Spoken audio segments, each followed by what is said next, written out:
ताज्या बातम्यांसाठी ABP माझाला subscribe करा आणि बेल आयकॉन प्रेस करा।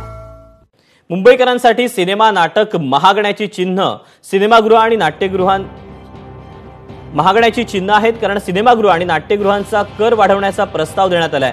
66 रुपयांवरून थेट 1000 रुपयांपर्यंतच्या करवाढीचा हा प्रस्ताव आहे।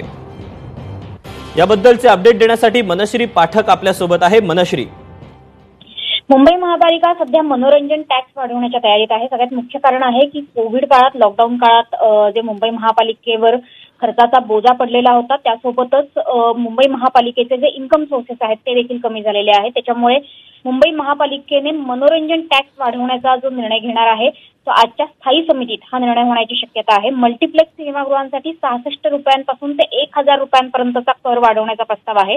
तर खुल्या मैदानातील मनोरंजन कार्यक्रम, संगीत रजनी यांसाठीचा 33 रुपयांपासून ते 10,000 रुपयांपर्यंतचे कर वाढवण्याचे प्रस्ताव आहेत। मात्र मराठी आणि गुजराती थिएटरला कर भरावा लागत नाही, त्याच्यामुळे हे जे कर असणार आहेत हे जास्तीत जास्त मल्टीप्लेक्स आणि इतर सिनेमागृहांना लागू होणार आहे। मनश्री, धन्यवाद दिलेल्या माहितीबद्दल।